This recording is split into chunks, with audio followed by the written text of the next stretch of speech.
Have you ever wondered if there once existed a secret ritual? A ritual so powerful, it promised not just wealth, but influence, control, and even protection over enemies. This was not a myth whispered in villages.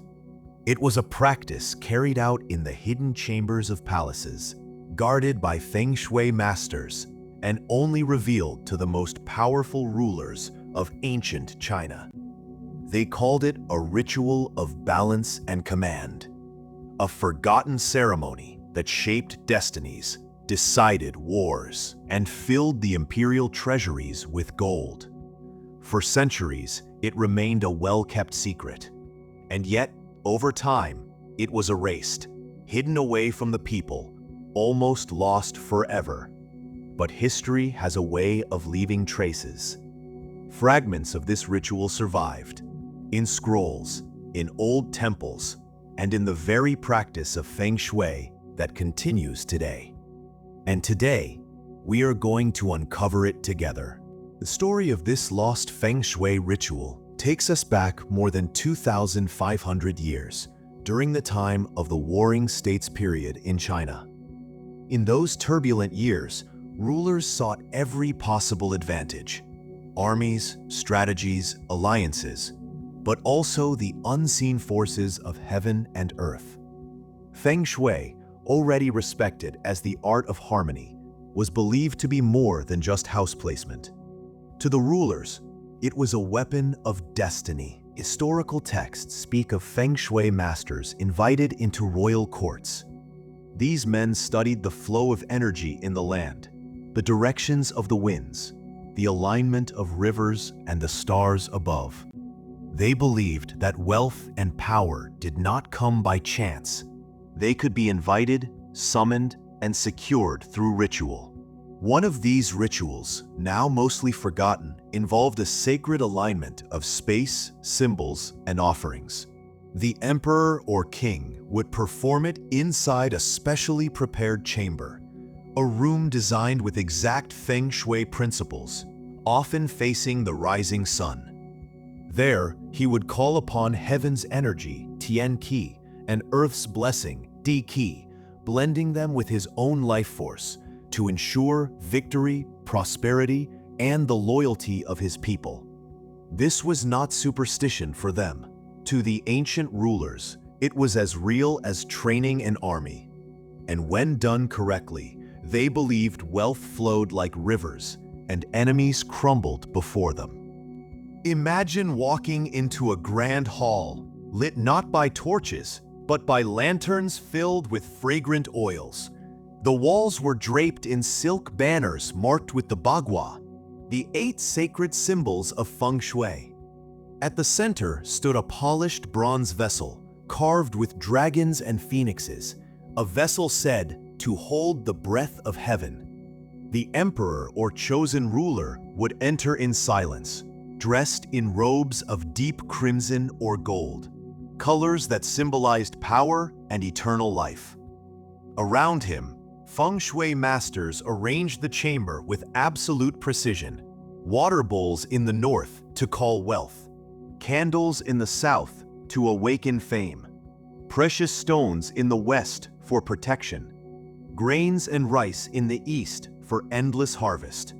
When all was ready, the ritual began. The ruler would face the rising sun, extend both hands toward heaven, and recite ancient verses that combined Confucian order, Taoist energy, and Feng Shui geometry. Then came the offering. Gold coins, silk, and jade were placed into the bronze vessel. These were not sacrifices to a god, but an exchange with the universe itself, giving value to receive greater fortune in return. Witnesses claimed that after such rituals, the air itself felt charged, as though heaven and earth had momentarily bent to the will of one man.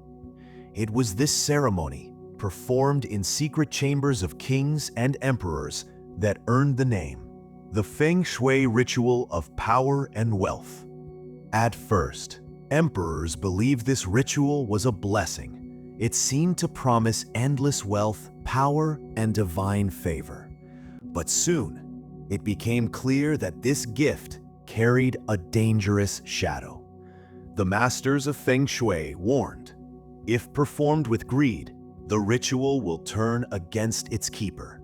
And indeed, history tells us of rulers who rose quickly after the ceremony, only to fall even faster. One famous tale speaks of a warlord who used the ritual to seize power. His fortune grew, his armies swelled, and he conquered vast lands. But within 3 years, his court was filled with betrayal. Famine struck his provinces, and he died mysteriously, his own generals refusing to bury him with honor. The fear spread. Perhaps the ritual did not bring true balance, but tilted the cosmic order too far. And when heaven's balance was broken, the price was always destruction. By the time of the Ming Dynasty, 1368 to 1644, emperors began to ban this ritual outright.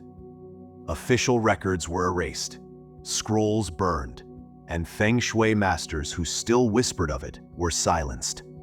Yet, no matter how much they tried to erase it, fragments survived in poems, in temple carvings, in the quiet teachings of monks. Enough to remind us that such a ritual once existed and that its promise of power was matched only by its danger.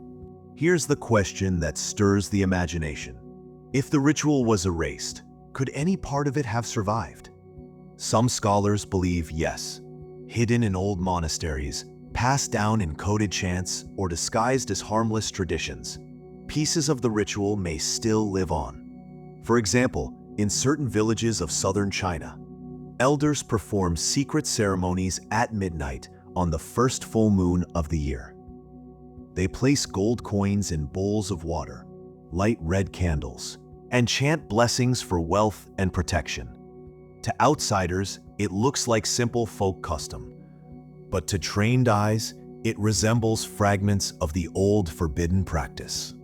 Travelers in the 19th century even wrote about Taoist priests who claimed to know a wealth ritual too dangerous to teach. One described it as a ceremony that demanded the perfect alignment of stars, incense, and human intent. The same ingredients whispered about in earlier dynasties. Could it be that the emperors failed to erase it completely? Could it be that somewhere, in forgotten temples or in the memories of wandering monks, the lost Feng Shui ritual still survives? No one can say for certain, but the very possibility adds to its allure, a hidden key to power and wealth, just out of reach, waiting to be rediscovered. So, my friend, what do we make of this story? A ritual that promised wealth and power, embraced by emperors, then banned and erased because it was too dangerous. Here's the truth. Whether the ritual truly brought riches or not, what mattered was belief.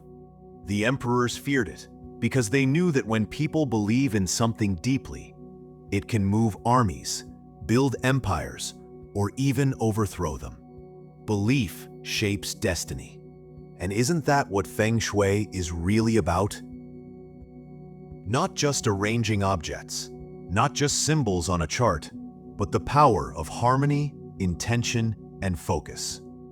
When your surroundings are aligned, your mind feels clear. When your mind is clear, you make better choices. And better choices? They bring wealth, peace, and power in their own way. Maybe the lost ritual isn't just about gold coins or burning scrolls. Maybe it's a reminder that the greatest secret is already within us. The ability to create balance, attract good fortune, and live with purpose.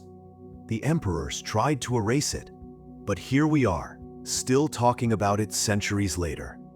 And perhaps that's the real victory of Feng Shui. It cannot be destroyed because its wisdom lives on in every space, every home, every person who seeks balance. So, the question is, What kind of energy are you bringing into your life today? How do you feel? Let me hear you in the comment box. See you in the next episode.